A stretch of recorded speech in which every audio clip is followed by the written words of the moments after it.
Hello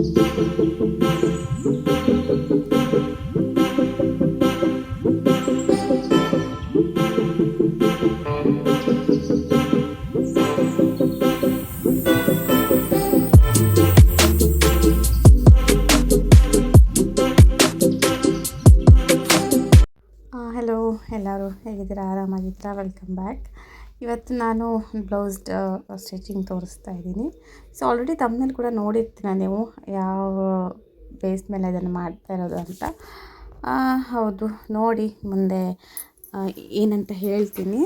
so ನಾನು ಇದು blouse ಉಂಟಲ್ಲ, ಅದು ನಿನ್ನೆನೇ ನಾನು ಕಟ್ ಮಾಡಿ ಇಟ್ಕೊಂಡು ಮಾರ್ನಿಂಗ್ ಎಲ್ಲ ಕೆಲಸ, ಮನೆ ಕೆಲಸ ಎಲ್ಲ ಇರುತ್ತಲ್ಲ ಅದೆಲ್ಲ ಕಂಪ್ಲೀಟ್ ಮಾಡಿಕೊಂಡು ಮಾರ್ನಿಂಗ್ ಫ್ರೆಶ್ ಆಗಿ ಸ್ಟಿಚಿಂಗ್ ಮಾಡುವ ಅಂತ ಕುತ್ಕೋಬೇಕಂತ ಇದ್ದೀನಿ. ಹಾಗೆ ಅದಕ್ಕೆ ತಕ್ಕಂಗೆ ಥ್ರೆಡ್ ಹುಡ್ಕೋದು ಒಂದು ಟಾಸ್ಕಿನ. ಯಾಕಂದರೆ ಒಂದೊಂದ್ಸತಿ ಥ್ರೆಡ್ ಎಷ್ಟೇ ಇದು ಮಾಡಿ ನೋಡಿ, ಎಷ್ಟು ಬಾಕ್ಸ್ ತೆಗಿತಾ ಇದ್ದೀನಿ ನಾನು, ಕರೆಕ್ಟಾದ ಮ್ಯಾಚಿಂಗ್ ಸಿಗೋದೇ ಇಲ್ಲ. ಅಂದರೆ ಇದ್ರೂ ಒಂದು 3-4 ಥರ ಇರುತ್ತೆ ಕಲರ್ ಸೇಮ್ಸು. ನೋಡಿ ಅದರಲ್ಲಿ 3 ಥರ ಇದೆ. ಅದರಲ್ಲೂ ಮತ್ತು ಇದು ಮ್ಯಾಚಿಂಗ್, ಅದು ಮ್ಯಾಚಿಂಗ್, ಈ ಥರ. ಅಂದರೆ ಹೀಗೆ ಎಕ್ಸಾಕ್ಟ್ ಬೆಳಕಲ್ಲಿ ಕೂಡ ಕರೆಕ್ಟಾಗಿ ನೋಡಬೇಕಲ್ವ. ಒಂದೊಂದು ಸತಿ ಸಿಗೋದಿಲ್ಲ, ಒಂದು ಸ್ವಲ್ಪ ಆಚೆ ಈಚೆ ಆಗುತ್ತೆ ಒಂದೊಂದು ಸತಿ, ಅಷ್ಟೇ ರೇರ್ ಅದು. ಇಲ್ಲಾಂತಂದರೆ ನೀವು ನೈಟನೇ ಕೂಡ ಏನು ಕಟ್ ಮಾಡ್ತೀರಲ್ಲ ಆವಾಗಲೇ ಎತ್ತಿಟ್ಕೊಂಬಿಡಿ, ಆವಾಗ ಈಸಿ ಆಗುತ್ತೆ. ಈ ಥರದ್ದೊಂದು ಕೆಲಸ ತಪ್ಪತ್ತಂತ ಅಷ್ಟೇ. ಬಟ್ ನೋ ಪ್ರಾಬ್ಲಮ್, ನಿಮ್ಗೆ ಹೆಂಗೆ ಅನಿಸುತ್ತೋ ಹಾಗೆ ಮಾಡ್ಕೋಬೋದು.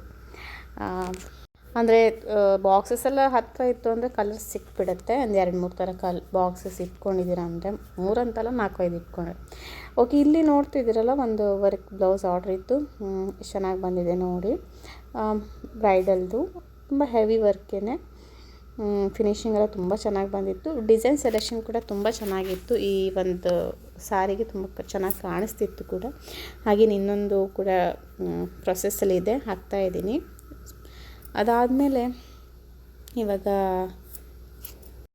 ನೋಡಿ ಎಷ್ಟೊಂದೆಲ್ಲ ಕೆಲಸಗಳಿರುತ್ತಲ್ಲ. ಈಗ ಒಂದು ಟೇಲರ್ ಅಂತ ಬಂದಾಗ, ಈಗ ನಾನು ವರ್ಕ್ ಕೂಡ ಕಲ್ತಿರೋದ್ರಿಂದ ಸ್ಟಿಚಿಂಗ್ ಕೂಡ ಹೇಳ್ಕೊಡ್ತೀನಿ. ಬಟ್ ಇವಾಗ ಸದ್ಯ ಏನು ಹೇಳ್ಕೊಡ್ತಾ ಇಲ್ಲ. ಅಂದರೆ ನನಗೆ ವರ್ಕ್ ಆರ್ಡ್ರು ಅಥವಾ ಬ್ಲೌಸ್ ಆರ್ಡರ್ಸ್ಗಳು ಜಾಸ್ತಿ ಇರೋದ್ರಿಂದ ಅದಕ್ಕೆ ಜಾಸ್ತಿ ಟೈಮ್ ಹೋಗುತ್ತೆ. ಅಂದರೆ ನಾನು ಬರೀ ಇದಕ್ಕಂತ ಅಂತಲ್ಲ, ಮನೆಯದ್ದು ಕೂಡ ಹ್ಯಾಂಡಲ್ ಮಾಡಬೇಕಲ್ಲ. ಹಾಗೆ ನೋಡ್ತಾ ಇದ್ದೀರಲ್ಲ. ಸೊ ಇದಕ್ಕೆ ಪೈಪಿಂಗ್ ಮಾಡಬೇಕು ಅಂತ ಈಗ ಅದಕ್ಕೆ ಮ್ಯಾಚಿಂಗು ಬಟ್ಟೆ ಹುಡುಕ್ತಾ ಇದ್ದೀನಿ, ಯಾವ್ದು ಕರೆಕ್ಟ್ ಮ್ಯಾಚ್ ಆಗುತ್ತೆ ಅಂತ ಹೇಳ್ಕೊಂಡು. ಸೊ ಅನಿಸಿದ್ದು ಅವರೇನು ಸಿಂಪಲ್ಲಾಗಿ ಹೇಳಿದ್ದು, ಬಟ್ ಥ್ರೆಡ್ ಪೈಪಿಂಗ್ ಮಾಡುವ ಲುಕ್ ಚೆನ್ನಾಗಾಗುತ್ತೆ, ತೀರಾ ಸಿಂಪಲ್ ಬೇಡ ಅಂತ ಹೇಳ್ಕೊಂಡು ಇವಾಗ ಥ್ರೆಡ್ ಪೈಪಿಂಗ್ ಮಾಡಲಿಕ್ಕೆ ಕಲರ್ಸು ಹುಡುಕ್ತಾ ಇವಾಗ ಅದೇ ಮ್ಯಾಚಿಂಗ್ ಮಾಡ್ತಾ ನೋಡ್ತಾ ಇದ್ದೀನಿ. ಹಾಗೆಯೇ ಎಷ್ಟು ಥ್ರೆಡ್ ಬೇಕು, ಬ್ಯಾಕು ಫ್ರಂಟು ಸ್ಲೀವ್ ಅಂಥೇಳಿ ಎಲ್ಲದಕ್ಕೂ ಮಾಡಬೇಕು ಅಂಥೇಳಿ ಅದನ್ನು ಫಸ್ಟ್ ಕಟ್ ಮಾಡ್ಕೊತಾ ಇದ್ದೀನಿ. ಫಸ್ಟ್ ಥ್ರೆಡ್ ಕಟ್ ಮಾಡಿಕೊಂಡು ಅದ್ರ ಪ್ರಕಾರ ನಾವು ಮೇನ್ ಕ್ಲಾತ್, ಅಂದರೆ ನಾವು ಯಾವ್ದು ಪೈಪಿಂಗ್ ಮಾಡ್ತೀವೋ ಆ ಬಟ್ಟೆನ ಕ್ರಾಸ್ ಕಟ್ ತೆಗಿಬೇಕಾಗತ್ತೆ. ಸೊ ಓಕೆ, ಇವಾಗ ನಾನು ಟಾಪಿಕ್ ಬರ್ತೀನಿ. ಏನಂತಂದರೆ ಆಲ್ರೆಡಿ ತಮ್ಮನೇ ನೋಡಿರ್ತೀರ, 30 ಮಿನಿಟ್ಸ್ ಅಂದರೆ 25ಇಂದ 30 ಮಿನಿಟ್ಸಲ್ಲಿ, ಅಂದರೆ 25ರಿಂದ 30 ನಿಮಿಷದಲ್ಲಿ ಬ್ಲೌಸ್ ಹೇಗೆ ಹೊಲಿಯೋದು ಅಂತ ಹೇಳಿ ನಾನು ತೋರಿಸ್ಕೊಡ್ತೀನಿ ಅಂತ ಹೇಳಿದ್ದೀನಿ. ಸೊ ಅದೇ ಒಂದು ಬೇಸ್ ಮೇಲೆ ನಿಮಗೆ ಇವಾಗ ಸ್ಟಿಚಿಂಗ್ನ ತೋರಿಸ್ತಾ ಇದ್ದೀನಿ, ಆಯಿತಾ. ಆ್ಯಕ್ಚುಲಾಗಿ ನಾನು ಏನು ಹೇಳಕ್ಕೆ ಹೊರಟಿದ್ದೀನಿ ಅಂತಂದರೆ, ಒಂದು ಬ್ಲೌಸ್ ಫಿನಿಶಿಂಗ್ ಮಾಡಬೇಕಂದ್ರೆ, ಅಂದರೆ ಒಂದು ಕಂಪ್ಲೀಟ್ ಬ್ಲೌಸ್ ಹೊಲಿಬೇಕು ಅಂದರೆ ಹುಕ್ಸು ಕಾಜು ಏನು ಅವಶ್ಯಕತೆ ಇರೋಲ್ಲ, ಜಸ್ಟ್ ಬ್ಲೌಸ್ ಹೊಲಿಯೋದಾಯ್ತಾ. ಒಂದು ಸಿಂಪಲ್ ಅಂದರೆ ಲೈನಿಂಗ್ ಹಾಕಿ ಹೊಲಿಬೋದು ಅಂತ ಕೆಲವೊಂದು ಒಬ್ಬರು ಹೇಳಿದ್ದಾರೆ, ಲೈನಿಂಗ್ ಹಾಕಿ 20ರಿಂದ 30 ನಿಮಿಷ ತನಕ ಹೊಲಿಬೋದು ನೋಡಿ ಅಂತ. ಬಟ್ ನಾನು ಕೂಡ ಆ ಥರ ಯೋಚನೆ ಮಾಡಿದೆ. ಆ್ಯಂಡ್ ನಾವು ಡೈಲಿ ಮಾಡ್ತಾಯಿರ್ತೀವಿ ಬಿಡಿ, ಆದರೆ 20ರಿಂದ 30 ನಿಮಿಷದಲ್ಲಿ ಅದು ಏನು ಬ್ಲೌಸ್ ಹೊಲಿತಾರಪ್ಪ ಅಂತ ನನಗೆ ಅನಿಸ್ತು. ಅಂದರೆ ಅದು ಹೆಂಗೆ ಹೊಲಿಬೋದು ಅಂತಲೂ ಅನಿಸ್ತು. ಯಾಕಂದರೆ ಅಂದರೆ 1 ಅವರ್ ಬೇಕೇ ಬೇಕು, ಆಯಿತಾ. ಆಲ್ಮೋಸ್ಟ್ ಎಲ್ಲ ಫಿನಿಶಿಂಗ್ ಆಗಲಿಕ್ಕೆ 1 ಅವರ್ ಅಂತೂ ಬೇಕೇ ಬೇಕು. ಅದು ಹೇಗೆ 30 ನಿಮಿಷದಲ್ಲಿ ಹೊಲಿಬೋದು ಅಂತ ನನಗೆ ಒಂದು ಸತಿ ಶಾಕ್ ಆಯಿತು. ಕೂತು ಯೋಚನೆ ಮಾಡಿದೆ, ಹೆಂಗಪ್ಪ ಹಿಂಗೆ ಹೋಗ್ಬೋದು, ಯಾವ ಥರ ಫಿನಿಶಿಂಗ್ ಮಾಡ್ಬೋದು ಅಂತ ಎಲ್ಲ. ಸೊ ಏನೇ ಆಗಲಿ, ಆ್ಯಕ್ಚುಲಾಗಿ ಹೇಳ್ಬೇಕಂದ್ರೆ ಇಲ್ಲ, ಅದೆಲ್ಲ ಆಗೋದಿಲ್ಲ. ಆಗ್ತಿರೋದನ್ನು ಯಾಕೆ ಹಿಂಗೆ ಹೇಳ್ತಾರೆ? ಮೇ ಬಿ ಏನೋ ಒಂದು ಶಾರ್ಟ್ಕಟ್ ಟೈಪಲ್ಲಿ ಹೇಳಿರ್ಬೋದು, ಹಿಂಗೆ ಆಗತ್ತೆ ಅಂತ ಹೇಳಿರ್ಬೋದು, ನನಗೆ ಗೊತ್ತಿಲ್ಲ. ಬಟ್ ನಿಜ ಹೇಳ್ಬೇಕಂದ್ರೆ ಯಾಕೆ ನಿಮಗೆ ಯಾರೇ ಹೊಸ್ದಾಗಿ ಕಲಿತಿದ್ದೀರೋ ಅಥವಾ ಹೊಸ್ದಾಗಿ ನಾನು ಬ್ಲೌಸ್ ಹೊಲಿತಿದ್ದೀನಿ ಅಂತ ಅಂದ್ಕೊಂಡಿರ್ತೀರಲ್ಲ, ಓಕೆ ಒಂದು ಬ್ಲೌಸ್ನ ನಾನು ಹೇಗಾರು ಮಾಡಿ 30 ನಿಮಿಷದಲ್ಲಿ ಮುಗಿಸ್ತೀನಿ ಅಂತ ಹೇಳಿ ನೀವು ಫಾಸ್ಟಾಗಿ ಹೊಲಿಯೋದು, ಅದು ಕರೆಕ್ಟಾಗಿ ಬರದೇ ಇರೋದು ಅದೆಲ್ಲ ಮಾಡೋಕ್ಕೆ ಟ್ರೈ ಮಾಡೋಕ್ಕೆಲ್ಲ ಹೋಗಬೇಡಿ. ಅಂದರೆ ನೀವು 30 ನಿಮಿಷದಲ್ಲಿ ಮಾಡ್ತೀರಾ ಅಂದರೆ ಗ್ರೇಟು. ಆದರೆ ತುಂಬ ಏನಂತಾರೆ, ನಾನು ಮಾಡಿ ತೋರಿಸ್ದೆ ಅದು ಬೇಡ. ಅಂದರೆ ಫಿನಿಶಿಂಗ್ ಫಸ್ಟ್ ಆಫ್ ಆಲ್ ನೀವು ನೋಡಿ ಆಯಿತಾ. ಅಂದರೆ ಕಸ್ಟಮರ್ಗೆ ನಾನು ಹೆಂಗೆ ಮಾಡ್ತಿದ್ದೀನಿ, ಕರೆಕ್ಟಾಗಿ ಫಿನಿಶಿಂಗ್ ಆಗ್ತಾ ಇದೆಯಾ ಅದ್ರ ಬಗ್ಗೆ ಫೋಕಸ್ ಮಾಡಿ. ನಾನು 30 ನಿಮಿಷ ನಿಜ ಹೇಳಬೇಕಂದ್ರೆ 30 ನಿಮಿಷದಲ್ಲಿ ಆಗೋದಿಲ್ಲ, ಅದ್ರ ಬಗ್ಗೆ ತಲೆ ಕೆಡ್ಸ್ಕೊಳ್ಳೋಕೆ ಹೋಗಬೇಡಿ. ಆದರೆ ಈ 30 ನಿಮಿಷಕ್ಕೆ ನಾನು ಪ್ರಯತ್ನ ಮಾಡ್ತೀನಿ ಅಂತಲೂ ಹೋಗೋದು ಬೇಡ. ಯಾಕಂದರೆ ಫಸ್ಟು ಫಿನಿಶಿಂಗ್ ಬಗ್ಗೆ ನೋಡಿ.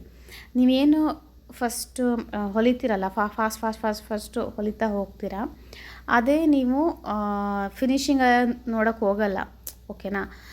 ಅಂದರೆ ನಿಮ್ಮ ಫೋಕಸ್ ಹೆಂಗಿರುತ್ತೆ ಅಂದರೆ ನಾನು 30 ನಿಮಿಷದೊಳಗೆ ಹೊಲಿಬೇಕು ಅಥವಾ 35 ನಿಮಿಷದೊಳಗೆ ಕಂಪ್ಲೀಟ್ ಮಾಡಬೇಕು ಅನ್ನೋದೊಂದೇ ಟಾಸ್ಕ್ ಇರ್ತದೆ. ಅದೇ ನೀವು ಕರೆಕ್ಟಾಗಿ ಇಲ್ಲ, ನಾನು ಫಿನಿಶಿಂಗ್ ಚೆನ್ನಾಗಿ ಕೊಡಬೇಕು, ಫಿಟ್ಟಿಂಗ್ ಕರೆಕ್ಟಾಗಿ ಬರಬೇಕು, ಏನಾದರೂ ಅಲ್ಟ್ರೇಷನ್ ಇದೆಯಾ ಅಥವಾ ಈ ಥರದೊಂದು ಬೇಸ್ ಮೇಲೆ ನೀವು ಹೊಲಿತಾ ಹೋದರೆ ನಿಮ್ಗೆ ಯಾವುದೇ ರೀತಿಯದು ಅಲ್ಟ್ರೇಷನ್ ಬರಲ್ಲ.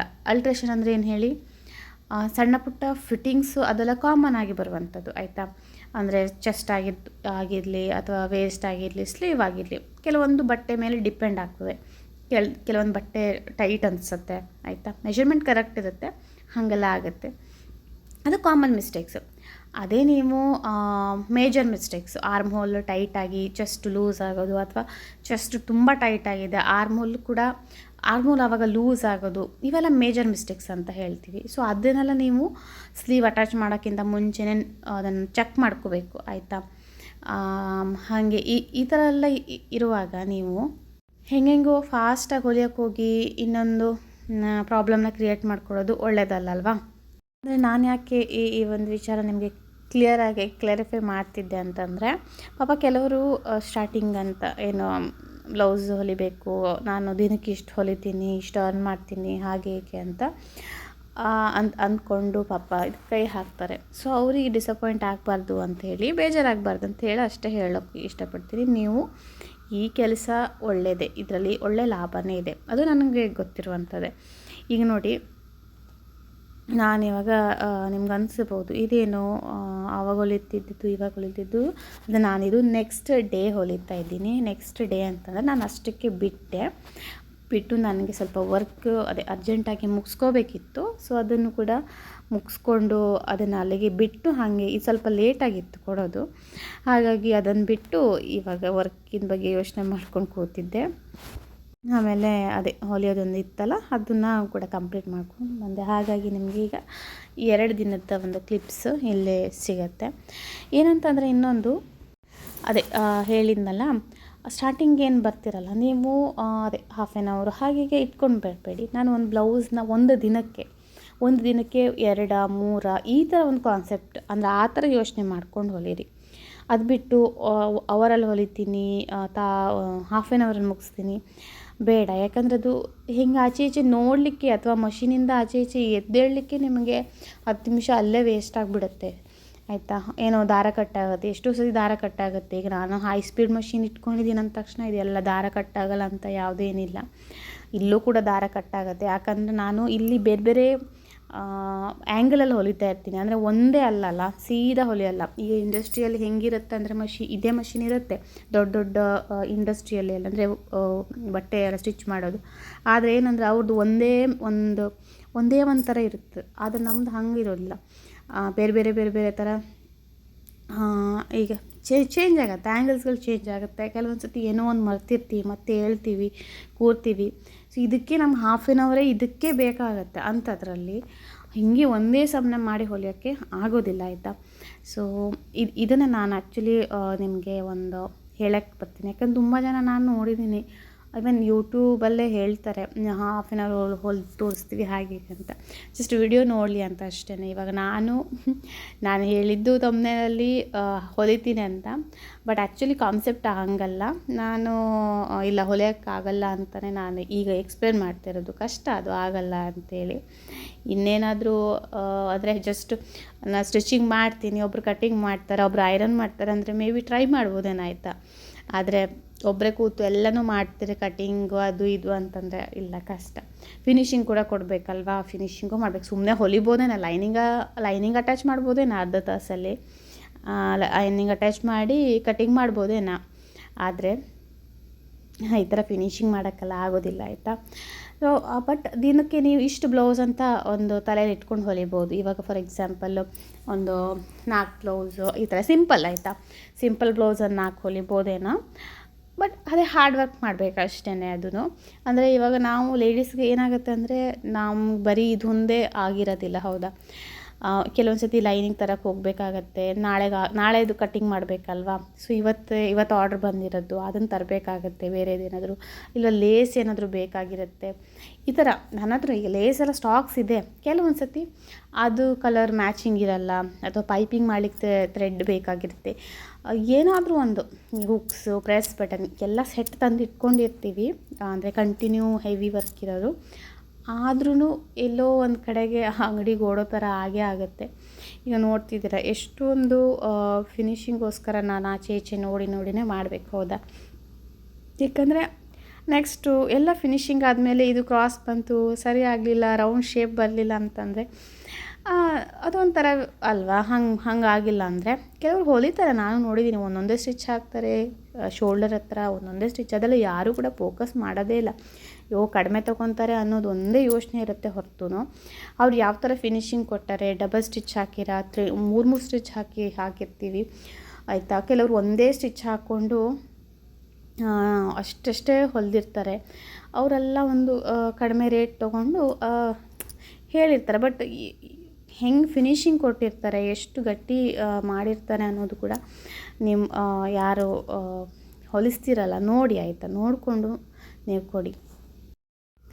ಹಾಗೆಯೇ ನಿಮಗೆ ಯಾವ ಟಾಪಿಕ್ ಮೇಲೆ ಬೇಕು ಆ ಥರ ಅಂದರೆ ಇವಾಗ ನಮಗೂ ಸುಮಾರು ವರ್ಷದ ಎಕ್ಸ್ಪೀರಿಯೆನ್ಸ್ ಇದೆ. ನಾವು ಕೂಡ ತುಂಬ ಥರ ನೋಡಿರ್ತೀವಿ, ಕಸ್ಟಮರ್ ಹ್ಯಾಂಡ್ಲಿಂಗ್ ಆಗಿರ್ಬೋದು, ಅಥವಾ ನಮ್ಮನ್ನು ನಾವು ಹೇಗೆ ಮೋಟಿವೇಟ್ ಮಾಡ್ಕೊಳ್ಳೋದು. ಯಾಕಂದರೆ ಒಂದೊಂದು ದಿನ ಒಂದೊಂದು ಥರ ಇರ್ತೀವಿ ಸಿಚುವೇಶನ್ನು. ಅದು ಫ್ಯಾಮ್ಲಿ ಅಂತ ಇದ್ದಾಗ ಹಾಗೆ ಅಂದರೆ ಸಣ್ಣ ಮಗು ಆ ಥರ ಇದ್ದಾಗ ಸೊ ಹ್ಯಾಂಡಲ್ ಮಾಡಲೇಬೇಕಾಗತ್ತೆ. ಸಣ್ಣ ಮಗು ಇದ್ದಾಗ ಅಂದರೆ ನನ್ನ ಮಗ ಒಂದು 3 ಇಯರ್ ಇದ್ದಾಗಲೇ ನಾನು ಕ್ಲಾಸಸ್ನ ಸ್ಟಾರ್ಟ್ ಮಾಡಿಕೊಂಡು ಈ ಜರ್ನಿಯನ್ನು ಸಣ್ಣದಾಗೆ ಸ್ಟಾರ್ಟ್ ಮಾಡಿದ್ದು ಜರ್ನಿ. ಕ್ಲಾಸ್ ಫಸ್ಟ್ ಸ್ಟಾರ್ಟ್ ಮಾಡಿದ್ದು ನನ್ನ ಕ್ಲಾಸು. ಸೊ ಅಲ್ಲಿಂದ ಜರ್ನಿ ಸ್ಟಾರ್ಟ್ ಆಗಿದ್ದು ಈಗ ಇಲ್ಲಿ ತನಕ ಬಂದಿಟ್ಟಿದೆ. ಅದು ಕೂಡ ನನಗೂ ಒಂದೊಂದು ಸತಿ ಅನಿಸೋದು, ಇದು ಹೇಗೆ ನಾನು ಈ ಜರ್ನಿನ ಕಂಪ್ಲೀಟ್ ಮಾಡಿದೆ ಅಂತ. ಒಂದೊಂದು ಸತಿ ಮಾಡ್ತೀನೋ ಇಲ್ವೋ ಅನ್ನೋ ಭಯ ಕೂಡ ಇತ್ತು. ಬಟ್ ನನಗೆ ಒಂದೊಂದು ಸತಿ ಹಿಂತಿರುಗಿ ನೋಡಿದಾಗ ಅಯ್ಯೋ ಹೌದಾ ಇಷ್ಟೆಲ್ಲ ಮಾಡಿದ್ನಾ ಅಂತ. ಯಾಕಂದರೆ ತುಂಬ ಮಾಡಿದ್ದೀನಿ, ಎಲ್ಲನೂ ಹೇಳ್ಕೊಳಕ್ಕಾಗೋದಿಲ್ಲ. ಬಟ್ ಮಾಡಿದ್ದು ನನಗೆ ಗೊತ್ತಿರುತ್ತೆ. ಆ ಸ್ಟ್ರಗಲ್ಗೆ ಈಗ ಒಂದು ಚೆನ್ನಾಗಿರೋ ಒಂದು ದಾರಿ ಸಿಗ್ತಾಯಿದೆ. ಅದಕ್ಕೆ ಏನೇ ಮಾಡಲಿ, ನೀವು ಈ ಕೆಲಸ ಅಂತಲ್ಲ, ನೀವು ಏನೇ ಕೆಲಸ ಮಾಡಿದ್ರೂ ಒಂದು ಗುರಿ ಅಂತ ಇಟ್ಕೊಂಡಿರಿ. ಆ ಗುರಿ ಇದ್ದರೆ ಡೆಫಿನೆಟ್ಲಿ ಮಾಡಬೇಕು. ಈಗ ನಾನು ಕೂಡ ಒಂದು ಆ ಮೂಮೆಂಟಲ್ಲಿ ಅಂದರೆ ಆ ಟೈಮಲ್ಲಿ ಒಂದು ಗುರಿ ಇತ್ತು, ನನಗೆ ಹಿಂಗೆ ಮಾಡಬೇಕು, ನನ್ನ ತಲೆಯಲ್ಲಿ ಇದೆ ಅಂತ ಹೇಳಿ. ನಂತರನೇ ಈಗ ನಾನು ಯಾಕೆ ಕಲಿಸ್ಬೇಕು ಅಂತಲೇ ಫಸ್ಟ್ ಯೋಚನೆ ಮಾಡಿದ್ದು ಅಂದರೆ 2 ರೀಸನ್ ಇತ್ತು. ಒಂದು, ನಾನು ಆವಾಗ ಮಗು ಚಿಕ್ಕದಿತ್ತು, ನನಗೆ ಈ ಕಸ್ಟಮರ್ನ ಒಂದು ಸತಿ ನಾನು ಬ್ಲೌಸ್ ತೊಗೊಳಕ್ಕೆ ಶುರು ಆದರೆ ಹೆವಿ ಆಗುತ್ತೆ ಅಂಥೇಳಿ. ಅಂದರೆ ಜಸ್ಟ್ 3 ವರ್ಷದ ಮಗು ಅಂದರೆ ಇವಾಗ ಕಂಟಿನ್ಯೂ ನಾವು ಮಷಿನ್ ಮೇಲೆ ಇರಬೇಕಾಗತ್ತೆ. ಕಸ್ಟಮರ್ಗೆ ಬೇಗ ಕೊಡಬೇಕು ಅನ್ನೋ ಒಂದು ತಲೆಯಲ್ಲಿ ಇರ್ತದೆ, ಟೆನ್ಷನ್ ಇರ್ತದೆ. ಅದಕ್ಕೋಸ್ಕರ ಆವಾಗ ಅದೊಂದು ರೀಸನ್ಗೆ ಬಿಟ್ಟಿದ್ದು. ಆದರೆ ಕಲಿಸೋದು ಹಾಗಲ್ಲ, ಒಂದು 2 ಅವರ್ ಅಷ್ಟೇ ಆಗಿತ್ತು, 2 ರಿಂದ 2.5 ತಾಸು. ಸೊ ಮಗುನ ಇಟ್ಕೊಂಡು ನಾನು ಕಲಿಸ್ತಾ ಇದ್ದೆ. ಅದನ್ನು ನೆನೆಸ್ಕೊಂಡಾಗಲ್ಲ ನಿಜನಾ ಅಂತಲೂ ಅನಿಸುತ್ತೆ. ತುಂಬ ಜನ ಈ ಥರ ಎಷ್ಟೋ ಜನ ಮಾಡಿರ್ತಾರೆ ಬಿಡಿ, ಎಷ್ಟೋ ಜನ ಮಗುನ ಇಟ್ಕೊಂಡು ಇವಾಗೆಲ್ಲ ಹೋಗಿರ್ತಾರೆ. ಅದೆಲ್ಲ ಸಿಚುವೇಶನ್ನು. ಅದನ್ನೆಲ್ಲ ನನಗೆ ಕೆಲವು ಸತಿ ಹೇಳ್ಕೊಬೇಕು ಅನಿಸಲ್ಲ, ಆದರೆ ಕೆಲವೊಂದು ಸತಿ ಫ್ಲೋವಲ್ಲಿ ಬಂದುಬಿಡುತ್ತೆ. ಐ ಆಮ್ ಸಾರಿ, ಆಯಿತಾ. ಸಾರಿ ಆ ಥರ. ಸೊ ಇವಾಗ ಏನಂದರೆ ನಾನಿವಾಗ ಬ್ಲೌಸೆಲ್ಲ ಕಂಪ್ಲೀಟ್ ಆಯಿತು. ಸೊ ನೋಡಿ, ಬಟ್ಟೆ ಉಳಿದ್ರೆ ಟ್ಯಾಗ್ ಮಾಡೋದು ಮತ್ತು ಟೆಸಲ್ಸು ಅಂದರೆ ಹ್ಯಾಂಗಿಂಗ್ಸ್ ಅಂತ ಹೇಳ್ತೀವಲ್ಲ, ಡಿಸೈನ್ ಮಾಡ್ಬೋದತ್ತೆ. ಬಟ್ಟೆ ಇಲ್ಲಾಂದರೆ ಸಿಂಪಲೇ ಮಾಡಬೇಕಾಗುತ್ತೆ, ಇಲ್ಲಾಂದರೆ ಸಾರಿ ಮ್ಯಾಚಿಂಗ್ ಏನೋ ಇತ್ತು ಅಂದರೆ ಅದರಲ್ಲಿ ಮಾಡ್ಬೋದು. ಈಗ ಸ್ವಲ್ಪ ಚೆನ್ನಾಗಿ ಬಟ್ಟೆ ಇತ್ತಾ ಅದರಲ್ಲೇ ಮಾಡ್ತಾ ಇರೋದು. ಪರ್ಟಿಕ್ಯುಲರಾಗಿ ಅವರು ಕೂಡ ಹೇಳಿಲ್ಲ. ಅಂದರೆ ನೀವು ಕಸ್ಟಮರ್ ಎಲ್ಲ ಇದ್ದರೆ, ಈ ಥರ ಬಟ್ಟೆ ಇದ್ದರೆ ಆಯಿತಾ, ಚೆಂದ ಮಾಡಿ ಒಂದು ಟ್ಯಾಗ್ಸ್ ಎಲ್ಲ ಮಾಡಿ ಅವರಿಗೂ ಇಷ್ಟ ಆಗುತ್ತೆ, ಇಂಪ್ರೆಸ್ ಆಗ್ತಾರೆ ಕೂಡ. ನನಗೆ ತುಂಬ ಇಷ್ಟ ಆಯಿತಾ. ಅಂದರೆ ಏನಾದರೂ ಈ ಥರ ಬಟ್ಟೆ ಉಳಿದಿದ್ರೆ ಹೊಸದಾಗಿ ಏನಾದರೂ ಟ್ರೈ ಮಾಡೋದಂದರೆ ಇಷ್ಟ. ಸಿಂಪಲಾಗಿ ಒಂದೇ ಥರ ಹಾಕೋದಕ್ಕಿಂತ ಡಿಫ್ರೆಂಟಾಗಿ ಟ್ಯಾಗ್ ಮಾಡೋದು ಅದೆಲ್ಲ ನನಗೂ ಒಂಥರ ಏನೋ ಒಂದು ಕಲ್ತಂಗೆ ಆಗುತ್ತೆ ಡಿಫ್ರೆಂಟಾಗಿ. ಹಾಗೆ ಅವರಿಗೂ ಚೆನ್ನಾಗಿ ಕಾಣಿಸ್ತದೆ. ಸಿಂಪಲ್ ಬ್ಲೌಸ್ಗೆ ಈ ಥರದ್ದು ಏನಾದರೂ ಟ್ಯಾಗ್ಸಿ ಮಾಡಿದರೆ ತುಂಬ ಚೆನ್ನಾಗಿ ಕಾಣುತ್ತೆ. ಸೊ ಇವಾಗ ಅದೇ ಟ್ಯಾಗ್ ಮಾಡ್ತಾಯಿದ್ದೀನಿ. ಸೊ ಏನಿಲ್ಲ, ನಾನು ಮೊದಲೇ ಹೇಳಿದಾಗೆ, ಸೊ ನೀವು ಫಸ್ಟು ಬ್ಲೌಸ್ನ ಫಸ್ಟ್ ನೀಟಾಗಿ ಕಲೀರಿ, ಓಕೆನಾ. ನೆಕ್ಸ್ಟು ಇವಾಗ ನಾನೇನು ಹೇಳಿದೆ ಅಲ್ಲ, 30 ಮಿನಿಟ್ಸ್ ಒಳಗಡೆ ಸ್ಟಿಚಿಂಗ್ ಮಾಡೋಕ್ಕಾಗಲ್ಲ, ಆದರೆ ಕಟ್ಟಿಂಗ್ ಮಾಡ್ಬೋದು. ಸೊ ನೆಕ್ಸ್ಟ್ ಬರುವ ದಿನಗಳಲ್ಲಿ ನಾನು ನಿಮಗೆ ಅರ್ಧ ತಾಸಲ್ಲಿ ಹೇಗೆ ಕಟ್ಟಿಂಗ್ ಮಾಡ್ಬೋದು, ಒಂದು ಸಿಂಪಲ್ ಬ್ಲೌಸ್ ಆಯಿತಾ. ನಾನು ಯಾವುದೋ ಡಿಸೈನ್ ಬ್ಲೌಸ್ ಇಲ್ಲೇ ಹೇಳ್ತಾ ಇಲ್ಲ, ಸಿಂಪಲ್ ಬ್ಲೌಸ್ನ ಹೇಗೆ ಕಟ್ಟಿಂಗ್ ಮಾಡ್ಬೋದು ಅಂತ ಕರೆಕ್ಟಾಗಿ ನಿಮಗೆ ತೋರಿಸ್ತೀನಿ, ಸರಿನಾ.